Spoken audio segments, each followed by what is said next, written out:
Good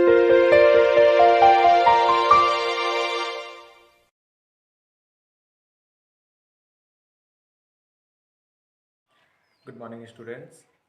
एसकेटी inter college के YouTube channel पर आप सभी का स्वागत है।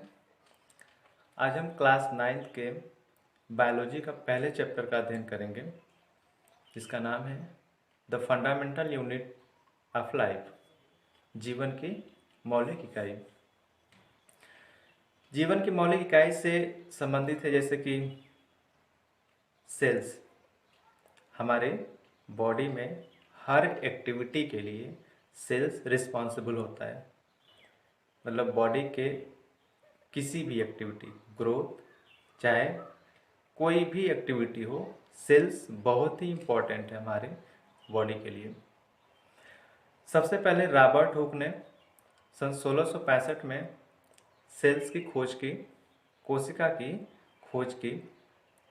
इन्होंने कार्क एक पदार्थ होता है जो पेड़ की छाल में पाया जाता है, उस कार्क को बहुत ही बारीक तरीके से उसको काटा और उसको सूक्ष्मदर्शी पे ले जा करके माइक्रोस्कोप से एनालाइज किया, देखा, ऑब्जर्व किया और पाया, उसमें देखा कि उसमें छोटे छोटे कमरे बने हुए हैं, छोटे छोटे खाने बने हुए हैं जो मधुमक्खी की छत्ते की जैसे दिखाई दे रहे थे। मतलब मधुमक्खी की छत्ते जैसे दिखाई दे रहे थे। उस कार्क जो पेड़ की छाल की जो पदार्थ थे उसमें देखा उन्होंने सूक्ष्मदर्शी पे ले जा करके, तो उस छोटे छोटे कमरे जो बने हुए थे मधुमक्खी की छत्ते के समान दिखाई दे रहे थे।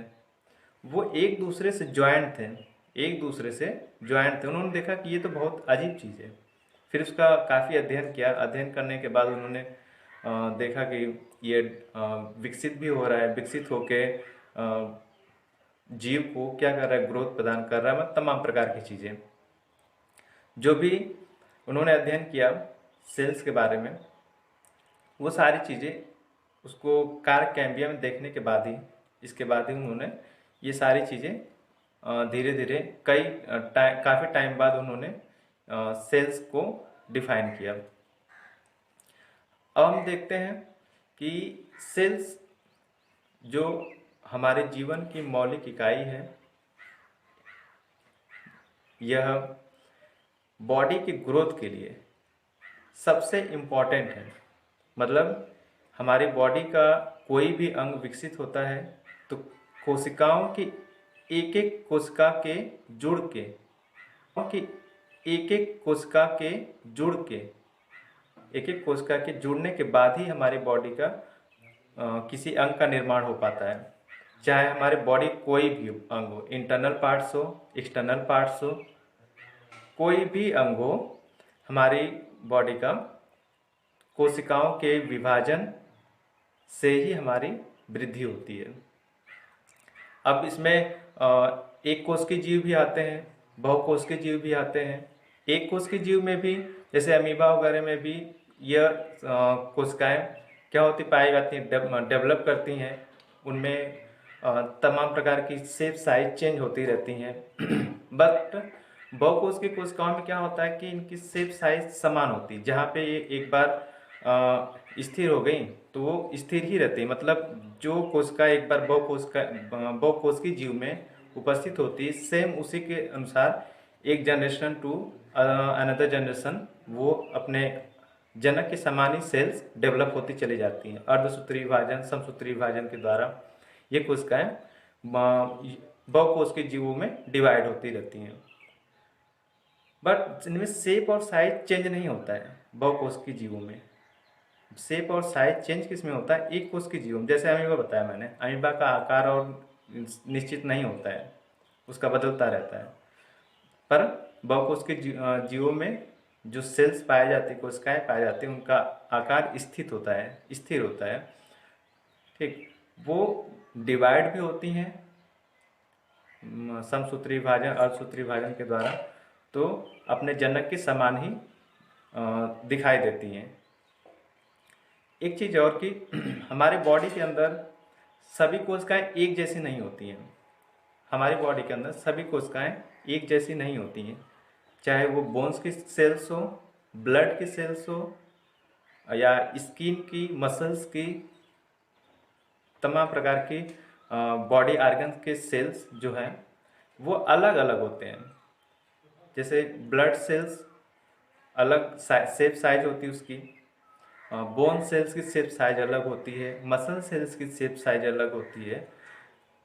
मतलब डिफरेंट डिफरेंट जिस अंग में जो भी बॉडी पार्ट्स जो अलग अलग हैं, सभी अलग अलग बॉडी पार्ट्स में अलग अलग शेप साइज की सेल्स पाई जाती हैं। सेल्स का बट बोन्स की सेल्स जैसे है, तो बोन्स की सेल्स अगर डेवलप हो रही है, बोन्स की सेल्स डेवलप हो रही है तो वो सेम होगी, वो सेम होगी, सिर्फ बोन में ही सेम होगी। डेवलप हो रही है तो वो सेम होगी, वो सेम होगी, सिर्फ बोन में ही सेम होगी, ना कि ब्लड में। पर ब्लड की सेल्स ब्लड में ही सेम होगी, मसल्स की सेल मसल्स में सेम होगी। तो ये विभिन्न प्रकार की सेल्स हमारे बॉडी में पाई जाती है। शेप और साइज, ये नहीं कि सेल्स शेप साइज बस अलग अलग होते हैं, ब्लड की अलग हो गई, मसल्स की अलग हो गई, बोन्स की अलग हो गई, इनकी शेप साइज अलग अलग होती है। कोशिकाएं पृथ्वी पर उपस्थित जितने भी जीव हैं, कोई भी जीव हो, चाहे वो आंखों से दिखाई देता हो, आंखों से ना दिखाई देता हो, छोटा बड़ा कोई भी, मतलब जितने भी पृथ्वी पे जीव पाए जाते हैं सभी के बॉडी में सेल्स पाई जाती है, क्योंकि बिना सेल्स की बॉडी का निर्माण होना असंभव है। बॉडी के अंदर एक एक सेल्स जुड़ करके, एक एक सेल्स जुड़ करके टिश्यू का निर्माण करती है, and then tissue form of body organs. Tissue इसके बाद ऊतक क्या करता है, बॉडी के प्रत्येक अंग का निर्माण करता है। चाहे वो सेल्स भी क्या होती हैं, देखो सेल्स में भी इनमें जो डेवलपमेंट होता है, विभाजन होता है, तो बताया था जनक के बिल्कुल समान होता है।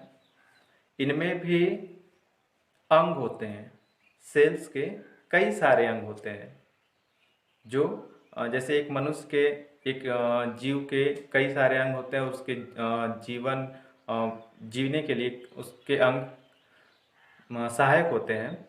उसी तरह सेल्स के भी कई सारे अंग होते हैं जो उसके वृद्धि के लिए, डेवलपमेंट के लिए, तरह तरह के कामों के लिए सहायक होते हैं। ठीक। और सेल्स जैसे हमने बताया कि बॉडी में अलग अलग टाइप के होते हैं, तो स्पर्म हो गया, स्पर्म के भी सेल्स अलग शेप साइज के होते हैं, अंडाणु के भी होते हैं, और ब्लड, बोन, मसल्स, तमाम प्रकार की सेल्स जो हैं डिफरेंट डिफरेंट शेप साइज की हमारी बॉडी में पाई जाती हैं। ठीक, ये क्लियर हुआ बेसिक। अभी हमने बेसिक इंट्रोडक्शन जाना है the fundamental unit of life के बारे में। कल हम नेक्स्ट वीडियो में जानेंगे कि सेल्स क्या होता है, स्ट्रक्चर क्या होता है, एंड इसके कौन कौन से अंग हैं, तमाम प्रकार